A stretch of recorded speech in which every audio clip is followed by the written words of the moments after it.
Welcome to the 2024 postseason. The Atlanta Braves are in, and they have a chance. I'm going to tell you everything that you need to know for this upcoming Braves and Padres series. All that on today's episode of Locked On Braves. So let's get into it.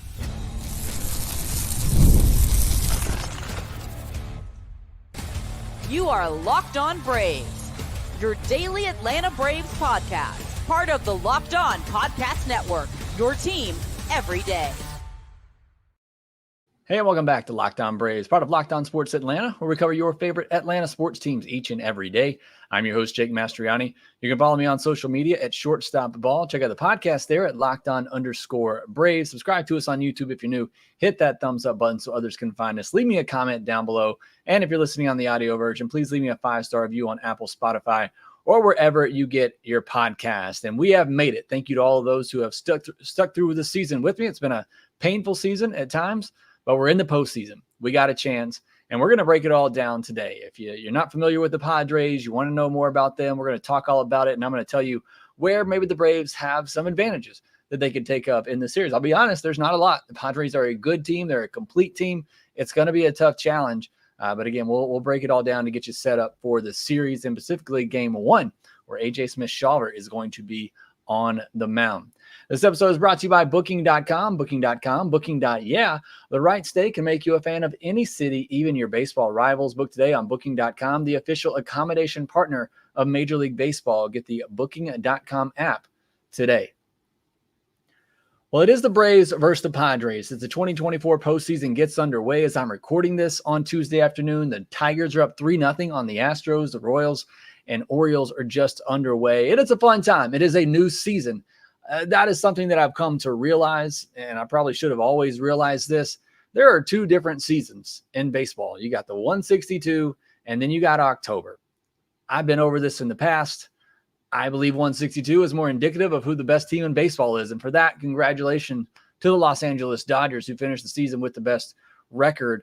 But it is October, and this is obviously what most people care about, is who wins in October. And that's what 12 teams are going to be battling for over the next several weeks. And the Braves are part of that. And again, as rough as this season has been, the Braves are part of that. And they got a chance to continue that season to be the October champion of Major League Baseball. And that's what these teams are fighting for. But the Braves will have to go through the Padres first in order to accomplish that goal. So let's look at the head-to-head records. Let's look at the overall records for these teams and where they are going into the postseason. The Padres finished the season with a 93-69 record. The top wild card spot started to push the Dodgers a little bit for the division there late, before Shohei Ohtani just went nuclear in the final week. They had a plus 91 run differential on the season. The Braves were 89-73. And look, coming into the year, I predicted 97 wins. A lot of people had the Braves predicted for 100 wins, but you lose all the talent that they lost. Getting to 89 wins is quite the accomplishment. And I think the coaching staff deserves a lot of credit for that. So the Braves go 89-73. They get the second wild card spot, and they had a plus 97 run differential, which is crazy to think about because they had a better run differential than the Padres, and the offense was just terrible. But I think that speaks more to how great the pitching staff was.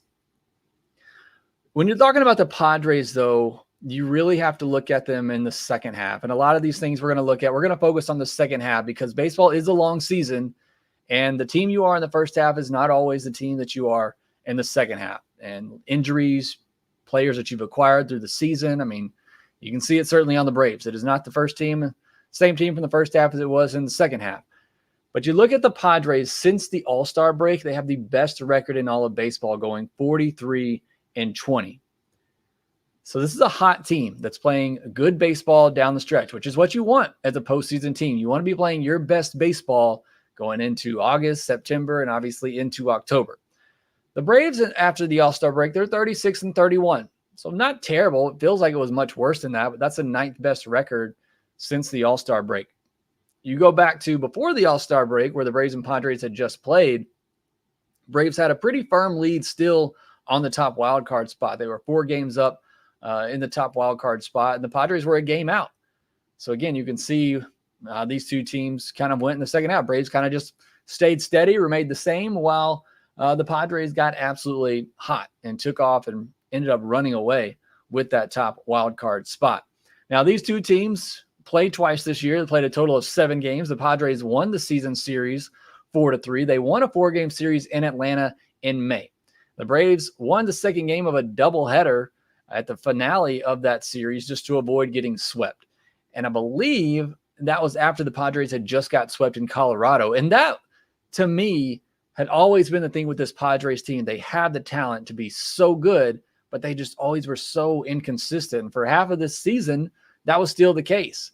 But again, after the All-Star break, they finally started to put it all together and play consistently and rack up the wins. But going back to that series in May, in one of those games, you had Ronaldo Lopez out-duel Dylan Cease, which is a matchup we saw later in the year in San Diego and what could potentially be the Game 3 matchup of this series.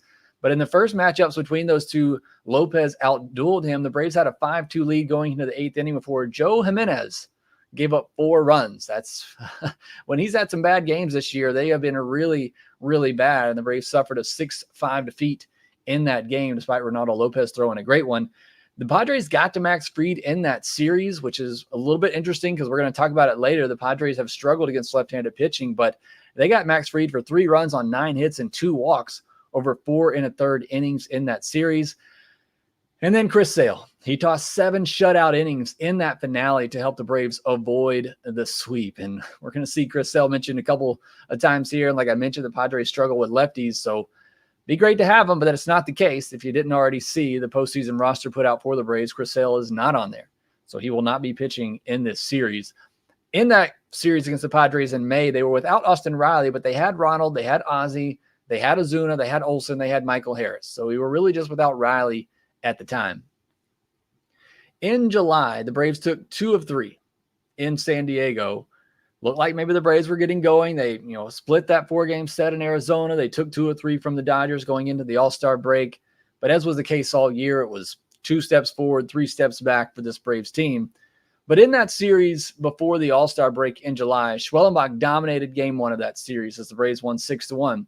Another starter that you're not going to have available for this series. And then you had the rematch between Cease and Ronaldo Lopez, and Cease got the better of him this time. You may remember this game because Dylan Cease was unhittable for most of the game. He gave up 1 hit in 6 innings with 11 strikeouts, and the Padres won 4-0. And then it was Chris Sale to the rescue once again in the finale of that series, going 5 innings, giving up just 1 run, and helped the Braves get the series win in San Diego. The Braves were without Ronald Acuna Jr. and Michael Harris in that series, but did have Riley back that time. So those are the head-to-head matchups against these teams, or between these two teams this year. Padres won a series in Atlanta. Braves won a series in San Diego. Maybe that bodes well for them. We'll see.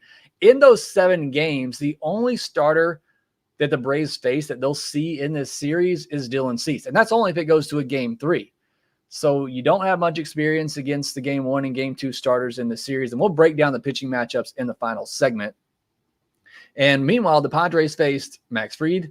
They faced Ronaldo Lopez twice. And they're likely, if it goes to Game 3, you're going to see both of those guys. So some familiarity there with Padres hitters with Braves pitching staff. Next, we're going to turn our attention to the Padres. Look at their lineup, their offense. What does it look like top to bottom? Where maybe could they have some weaknesses? Do they? I'm going to be honest, that lineup is pretty deep and has been pretty good in this second half as the Padres have been as a whole. But we'll look at that here next. Hey, NFL fans, you can start the season off with a big return on FanDuel, America's #1 sportsbook.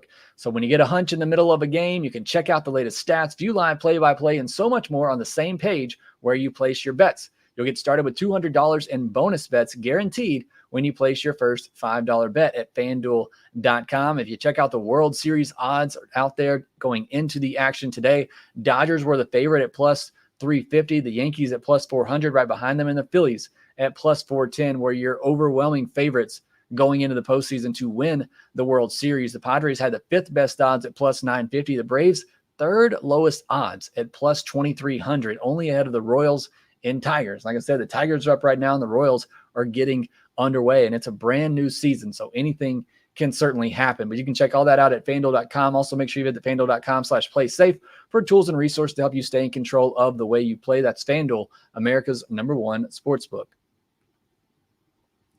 PrizePicks is America's #1 daily fantasy sports app with over 5 million active members. PrizePicks is the easiest and most exciting way to play daily fantasy sports. And unlike other apps, it's just you against the numbers. All you do is pick more or less on 2 to 6 player stat projections and watch the winnings roll in. And now, right now, you can win up to 100 times your money on PrizePicks with as little as 4 correct picks. You can turn $10 into $1,000. And PrizePicks is available in more than 30 states across the country, including Georgia and Alabama. You're excited about the game on Tuesday night. You think Jorge Soler's going to have a big game. You can go there and pick more or less on his hitter stat projections and everything. You can see it right there in the PrizePicks app. So download the PrizePicks app today. Use code LOCKEDONMLB. Get $50 instantly when you play $5. That's code LOCKEDONMLB on PrizePicks to get $50 instantly when you play $5. You don't even need to win to receive the bonus. It's guaranteed. PrizePicks, run your game. Thank you as always for making Locked On Braves your first listen of the day. Go check out Locked On MLB, as Sully has you covered for the postseason. You can check that out on YouTube or wherever you get your podcast. Part of Locked On Podcast Network. It is your team every single day, even into the postseason and into the offseason. We'll be here with you, but hopefully we got a little bit more time before that happens. Again, it's the postseason. We're going to put up an episode whenever we need to, but me and Grant will have the postcast after Tuesday night's game, and then I will recap it on Wednesday morning and set you up for game 2 of the series. So you know that's coming your way here, but we'll have a lot of coverage. Had a episode with Javi Reyes from Locked On Padres earlier on Tuesday morning. If you haven't checked that out, you can go listen to that, get his perspective on this series as well as mine. I want to focus on the Padres a little bit more, talk about what to expect from them. I know a lot of Braves fans may not be as familiar with the Padres, not getting to watch a lot of their games on the West Coast.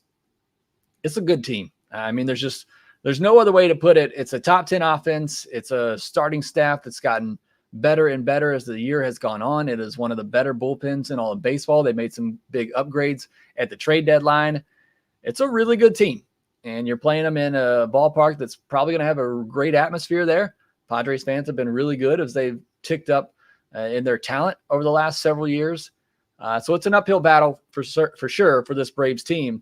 You look at the team offensive stats on the year. They're 10th in home runs, 8th in runs scored, 1st in batting average, 6th in on-base percentage, 7th in slugging, 14th in stolen base. So a top 10 offense on the year.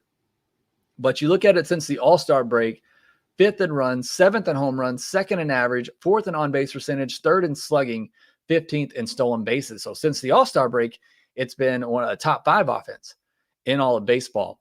Now you look at some of the individual standouts and look at their numbers on the season. Jerickson Profar just had a career year in many ways this season, and he was a guy that the Padres just picked up for very cheap. 280, 380, 459 slash line on the year, 24 home runs and 10 stolen bases. Fernando Tatis Jr., he missed some time in the middle of the year, came back, and I think he played 21 games at the end of the season. But overall, he slashed 276, 340, 492 with 21 home runs, 11 stolen bases in 102 games. Jackson Merrill, who's going to be up there for the NL Rookie of the Year, certainly he slashed 292, 326, so a little bit lower on base, but a .500 slugging percentage for Jackson Merrill as he had 31 doubles and 24 home runs to go along with 16 stolen bases. And then Manny Machado, he slashed 275, 325, 472, 30 doubles, 29 home runs, 105 runs batted in, and 11 stolen bases. Kind of the heart of that team. It's been talking to Javi, he was said as a down year for Manny Machado. I feel like that's how many people look at Matt Olson's season, that it's a down year, but then you look and it's nearly 30 and 100. So again, Manny Machado is certainly a big run producer in the middle of that lineup. But then you look at guys like Donovan Solano, who hit 286 this year, Luis Arraez, who won his 3rd batting title, hitting 318, and Jake Cronenworth and Xander Bogaerts are in this lineup too. They had down seasons, but you know what they're capable of. It's a very deep lineup. I mean, look at all those guys that I just listed that all had very strong years for the Padres. And you look at the second half of the season, Jackson Merrill, a rookie, he wasn't slowing down. He slashed 314, 349. So he upped that on base in the second half and a 596 slug with 19 doubles and 12 home runs and 6 stolen bases since the All-Star break. Manny Machado, he also heated up a little bit in the second half, slashed 286, 333, a 543 slugging percentage with 15 doubles, 16 home runs, and 6 stolen bases. 7 of their 9 regulars all had an OPS of 762 or higher after the All-Star break. So again, this is a team that has gotten hot at the right time at the end of the season. Everybody in their lineup is able to contribute. They have some power in the middle with Tatis, Jackson Merrill, Machado to get that extra base hits in there. And then they got the guys who can make contact, put the ball in play, and hit for average, like a Solano, like an Arise. So it is a very well-balanced lineup. It is a very deep lineup, and it's going to be a tough one for this Braves pitching staff, and especially A.J. Smith-Shawver making his first ever postseason start on Tuesday night. Now, you look at maybe the one area of weakness for this offense. They were 19th in all of baseball in OPS against lefties, which is why you really hate that you don't have Chris Sale and AJ Minter in this series, as you feel like they would play pivotal roles. You still got Max Fried in game 2, but like I said, they got to him earlier this year. And then in the bullpen, Dylan Lee, Aaron Bummer are going to be your 2 lefties that are maybe counted on a little bit more. So again, that is the one area of weakness for this Padres lineup, but there's not a lot. Just be honest. It's not a lot. As a team that, well, I'll just tell you what worries me the most about this team. They had the fewest strikeouts in baseball this year. That is one thing this Braves pitching staff strives on. They strike out a lot of hitters, and the Padres struck out the fewest of anyone this year, and they hit for average. They're going to battle. They don't give up on at bats. This is another interesting stat that I found. They had the highest batting average, and by a pretty good margin, when they were behind in the count. So they just don't give up on bats. They put the ball in play. They can hit for average. And like I said, they got some power and they got some speed up and down the lineup. They're not, I wouldn't say they're great necessarily at either one, but it's just a well-balanced lineup. They have a little bit of everything. It's what you want. It's what I wish the Braves had. They got guys that can hit for power. They had everybody in there, has 10 stolen bases or more, and they all can hit for average. It's really just a well-balanced lineup that feels like it's going to do well in a postseason setting. Now, turning our attention over to the bullpen before we get into the starting pitching matchups. The bullpen was 11th in ERA on the year, 9th in WHIP, 8th in K per 9, and 3rd in walk per 9. So they don't walk a lot, not necessarily elite in striking out, but a top 10 bullpen. And again, if I could have filtered those numbers just by the second half, I would imagine they might be even better with some of the guys they got at the deadline. But you look at this bullpen, and it's very deep as well. They have Jeremiah Estrada, a 2.95 ERA, a 1.07 WHIP, 94 strikeouts in 61 innings, and just a 188 batting average against a strong right-handed pitcher out of the bullpen for the Padres. Adrian Morjon, a left-handed pitcher, a 2.83 ERA. He does have a 1.32 WHIP, which is not great, and a 2.56 average against. And 71 strikeouts in 63 and 2/3 innings, but he'll be a lefty that they look to call on maybe to get out a Michael Harris or a Matt Olson. Robert Suarez, their closer, a 2.77 ERA on the year, a 1.05 WHIP, a 2.17 batting average against. Only 59 strikeouts in 65 innings, but 36 saves. Kind of, a Rice Iglesias type of closer who doesn't have that dominant stuff to strike you out, although he does throw really hard. But gets that weak contact, doesn't give up a lot of hits, and throws a lot of strikes. So again, kind of similar to what we see with Raisel Iglesias. But the 2 guys they got at the trade deadline that have really taken this bullpen to another level, they got Jason Adam from the Rays, and since coming over, a 1.01 ERA, a 0.79 WHIP, only a 152 batting average against, 31 strikeouts in 26 and 2/3 innings. So he's been really good in that Padres bullpen. And then somebody the Braves are very familiar with, Tanner Scott, left-handed pitcher coming over from the Marlins. He's got a 2.73 ERA and a 1.33 WHIP. Since being traded over to the Padres, a 2.57 average, not great. 31 strikeouts in 26 and a third innings with 4 saves, but he'll be another lefty, like I said, maybe to come in and get a big out against a Matt Olson or a Michael Harris in the lineup. They'll use either Morjon or Tanner Scott, but Adams, Suarez, Estrada, it's a deep bullpen. They're all really good. And again, this Padres team is good. I hate to come into it and say that, but it is. It's a great team. I think many people are picking them as an underdog. I know they get the 5th best odds, but I think a lot of people are very excited about this Padres team, and for good reason, with how they played in the second half, with how balanced and deep their lineup is, with how deep their bullpen is. And now we're going to talk about the starting pitching, because they've got some guys that have been really good there as well lately, and Michael King and Joe Musgrove. And, oh, by the way, they have Dylan Cease too. We'll discuss that and look at the pitching matchups here, including A.J. Smith-Shawver, who's going to be making the start in game one. We'll discuss that next. This episode of Locked On Braves is brought to you by Booking.com, Booking.yeah. With summer travel heating up or winding down as you get ready for maybe some fall travel, taking some time for vacations or taking some time for the holidays, make sure that you use Booking.com. Or if you're looking to travel for the postseason, maybe you want to get out to San Diego to catch one of these games. You better do it quickly, but you can go through Booking.com to make those travel plans. Or if you're getting ready, you're excited, you think the Braves are going to advance and go to LA, you can go ahead and make those plans too to get there to help the Braves take down the Dodgers if they can get past the Padres. And you can do that all in Booking.com, or you can go to check out any baseball city during the postseason that is playing and make sure that you knock that stadium off your bucket list.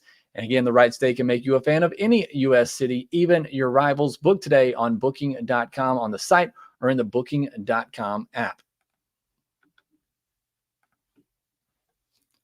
Let's look at the pitching matchups for these potentially 3 games. We'll focus more so heavily on game 1 of this series, where you are going to have AJ Smith-Shawver going up against Michael King. Let's focus on AJ Smith-Shawver for a minute, because obviously it really stinks that Chris Sale, see Clemson Tiger calling me a Debbie Downer. I'm not necessarily thrilled with the matchup or with the Braves going into it. Do they have a chance? Yeah, it's October. Anything can happen, but just looking at the matchups on paper and unbiasedly looking at the Padres roster and what they have, it's not a favorable matchup for the Atlanta Braves. The Padres are a good team. I don't mind telling you that. Does that mean the Braves can't win? No, it's baseball and it's a 3-game series. Anything can happen. But you are starting AJ Smith-Shawver in game 1, and I cannot wait to see him. I am excited. I love AJ Smith-Shawver, and I can't wait to see what he does. But he's still a kid. He still has a lot of things to work on, and he's being thrust into game 1 of the postseason. And I said this on the crossover episode I did with Javi. I think one of the main reasons I'm not as optimistic and I'm not, feeling so great about this series is because you don't have Chris Sale. Look, if you had Chris Sale, Max Fried, and Ronaldo Lopez lined up in these 3 games, I would like the Braves' chances. And I may even be more encouraged to say that they would win this series. But to do that on the road, I feel like you got to set the tone in game 1. And it's not just that you're throwing AJ Smith-Shawver, and I don't know what he's going to give you. Joe Jimenez and Raisel Iglesias had to pitch in 2 games on Monday to get you here. And they've had some struggles here lately. Pierce Johnson, too. You've had to use Dylan Lee a lot here lately. Your bullpen's just taxed. And I get it, just the postseason. You're going to have to get through it and pitch on consecutive days and just be ready to go every single day. But it's not a great situation pitching-wise for the Braves going into game 1. And it's not like they're going to throw it, but it puts a lot of pressure on them to, again, if they aren't able to come out with game 1, you got to win 2 in a row in San Diego against a good team. And it's just tough looking at it, from the outside and just looking at what you have. Again, if you had Chris Sale healthy and ready to go, I would love the Braves' chances in this series. But with that being the case, I don't. But we'll see what AJ Smith-Shawver can do. Again, I'm excited to see him pitch. I'm excited about his future. He's had to make a lot of adjustments this year. He had an injury in there as well. He only made 1 big league start this year. It was 4 1/3 innings, 3 hits, 2 walks, no earned runs, 4 strikeouts against the Cubs on May 23rd. But as is the case for everybody on the Braves in 2024, he got injured and he missed over a month. He didn't pitch again until July 3rd. And at AAA this year in 20 games started, it's a 4.86 ERA, 1.25 whip is solid, a 215 batting average against is great, 104 strikeouts and 87 innings pitched. And if you listen to Miners Monday throughout the season, you know what the issue is with AJ Smith-Shawver. It's a 4.14 walk per 9, and it's a 2.07 home run per 9. He walks a lot of batters, and he gives up a lot of home runs, and that's been his struggles at the big league level too. And you can go back to last year when he did pitch in the postseason for the first time. He looked really good. He looked electric at times, and then he'd give up a home run. I think he gave up 3 solo home runs against the Phillies in that game, terrible game 3 last year. That's really, and that is the issue with AJ Smith-Shawver. He has the stuff to be really, really good, but he's got to figure out a way to limit the home runs, and obviously has to get better control of his pitches to not walk as many You combine those walks with home runs, and it blows up the game on you. 4 September starts in Gwinnett. He had a 3.75 ERA, a 0.88 whip, 30 strikeouts, and just 6 walks in 24 innings. But he gave up 4 home runs in his last start. So again, AAA numbers can be somewhat deceiving. He had been throwing the ball really well. He had double-digit strikeout performances in 2 of his last 3 outings. And if I'm the Braves and I'm AJ Smith-Shawver, you got a big fastball, let it eat. I don't know how long he's going to be in this game. Let him come out there just throwing gas, 97, 98, 99. And I would just focus on the fastball slider. I would tell him, hey, you're going to try to pitch like Spencer Strider in this game. You're going to throw upper 90s, and you're going to work that slider down and away from righties off of it. And that's the game plan. And see how long he can get you with that. Can you get 4 innings out of AJ Smith-Shawver? Just let him air it out. See if he can give you 4 innings. Can he get through the lineup 2 times? And then maybe you just see where you are. But obviously love for him to go further than that. And then can he limit the walks, and can he keep the ball in the ballpark? And San Diego's not a huge hitter, home run friendly ballpark. So I think you have that opportunity. But those are my questions and concerns with AJ Smith-Shawver in game 1. How long can he go, especially if you are just going to let him air it out and maybe just limit his pitches to the fastball slider, assuming that he has both of those pitches going and somewhat of a feel for them. And can he limit the home runs? Can he limit the damage and keep the team in the game to have to make some difficult bullpen decisions late in that game? Now, looking at the Padres pitching side of things, Michael King, 13-9 on the year, a 2.95 ERA, a 1.19 whip, 201 strikeouts and 173 and 2/3 innings, a 27.7% strikeout rate, an 8.7% walk rate, a 3.54 expected ERA, and 3.9 FanGraphs WAR. It's a really good season, and one that I don't think a lot of people are aware of. But Michael King was really good this year. He had a tough month of April, but was one of the more consistent, better pitchers in all of baseball after that. He throws a sinker, changeup, 4-seam, sweeper, and occasionally a slider to a righty. He has over a 34% whiff rate on the changeup and sweeper, so that's where he's going to go to try to put you away. Batters hit just 200 this year on his sinker that he throws 28% of the time, and it averages around 93 miles per hour. So this is not somebody that's going to come in there and just pump you up with velocity. A 41.5% ground ball rate. I feel like that's on the low end for somebody who throws a sinker that much, but obviously still gets a good amount of ground balls. But one thing he does extremely well, it's a home run per 9 of 0.88, which is really, really solid. I think I gave the home run per 9 for AJ Smith-Shawver. It was over 2. Anything under 1 is really good. AJ Smith-Shawver's was over 2 at AAA this year, and Michael King had a 0.88 home run per 9. So he keeps the ball in the yard. He's only thrown 2 innings in the postseason. That came in 2020 with the Yankees, so not a lot of postseason experience there. And like I said, he had a rough month of April, but in 4 September starts, he allowed just 4 earned runs. So he's finished the season really strong. And so has Game 2 starter Joe Musgrove. He didn't have the best year. You look at his Baseball Savant page, it's not great. Nothing really sticks out to you. A 3.88 ERA on the season, a 1.17 whip, which is good, and 101 strikeouts in 99 and 2/3 innings. So on the surface, Musgrove just looks like a solid pitcher. 24.6% strikeout rate, 5.6% walk rate is great. He's not walking anybody. 4.34 expected ERA, though, so it's even higher than his 3.88 ERA. A 1.26 home run per 9, so about in the middle there, giving up home runs. And as Benjamin and I alluded to earlier, Petco Park's not a home run friendly environment, and that I think hurts the Braves because that's the main way that they're able to score runs. As for Joe Musgrove and what he throws, a 4-seamer at 93, another guy that's not going to overpower you, but has a curve, cutter, sweeper, occasionally a changeup to lefties, and a sinker to righties. The curve and sweeper and changeup all have whiff rates over 32%, so he's able to get some swing and miss with that deep pitch mix. Hitter slugged .494 against his 4-seamer, but hit just .203 and .169 against his curve and sweeper, respectively. So if you get a fastball over the middle of the plate, you better not miss it. And unfortunately, that's been the case for the Braves hitters a lot this year, but that is the pitch that you want to go after. His changeup and curve are very, very good. He finished the season strong, like I mentioned with Michael King. He had a 2.51 ERA and a 0.94 whip in 5 September starts. And in fact, you look at his last 9 starts after the All-Star break, he posted a 2.15 ERA, a 0.87 whip, a 195 batting average against, and 57 strikeouts and 50 in a third inning. So he finished the year very strong. Why he's likely getting game 2 over Dylan Cease was they got some good options to choose from. 10 games in the postseason for Joe Musgrove. 3 games started in the postseason. They all came in 3 starts in 2022. You might remember that memorable start against the Mets that he had in the wild card series where they accused him of cheating because his ear was on fire and he kept going to it and rubbing it. But he was absolutely dominant. And so he's got a little bit of postseason pedigree. He had a 2.89 ERA in those 3 starts in 2022 over 18 and 2/3 innings.